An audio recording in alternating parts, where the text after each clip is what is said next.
Conférence de presse, même intention.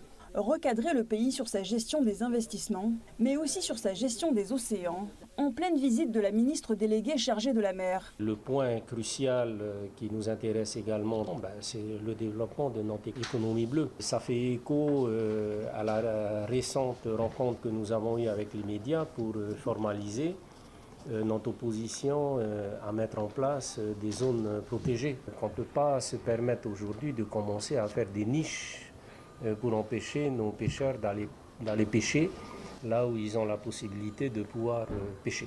Le Tavini préfère ainsi recentrer le débat sur la souveraineté de la Polynésie sur ses ressources naturelles. Pour le Parti Bleu Ciel, les zones de protection renforcées ne peuvent pas être discutées uniquement sous un angle scientifique. Elles concernent aussi l'exercice de la souveraineté sur 5 millions de kilomètres carrés. Le Tavini demande quand même à l'État d'utiliser notre ZEE comme moyen d'ouverture du dialogue. Ce dialogue qu'on entend depuis le 17 mai 2013 et qui n'a jamais eu lieu jusqu'à présent. Il ne faut pas que l'État prenne des mesures unilatérales par rapport à sa vision de notre ZEE. Il faut que ce soit concerté, mais cette concertation se fasse véritablement dans un dialogue de décolonisation.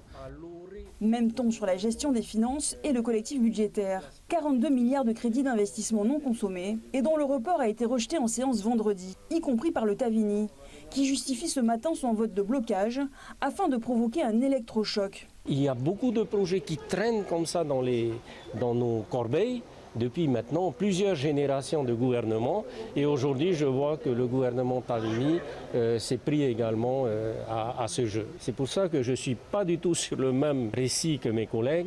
Moi, je dis qu'il faut arrêter, il faut marquer la rupture parce qu'on ne va pas avancer si on continue à traîner des CP comme ça. Marquer la rupture, c'est-à-dire changer de méthode. C'est ce que le président de l'Assemblée demande à Moetai Brotherson, qui l'appelle à revoir sa copie et se concentrer sur les priorités. Il y a 41 milliards de projets qu'on n'arrive pas à réaliser. On recharge la mule avec de nouveaux projets. Donc, je pense qu'il faut soit annuler les anciens projets qui n'ont plus lieu d'être et puis travailler sur les nouveaux projets. Mais il faut que ce soit des projets quand même à moyen terme maximum, pas des projets à long terme. On est à 2 ans des élections. À moins que effectivement, on veut faire des effets d'annonce. Le gouvernement est donc attendu avec une nouvelle copie. La prochaine version du collectif budgétaire devra encore convaincre une assemblée dont les lignes de fracture sont désormais bien visibles.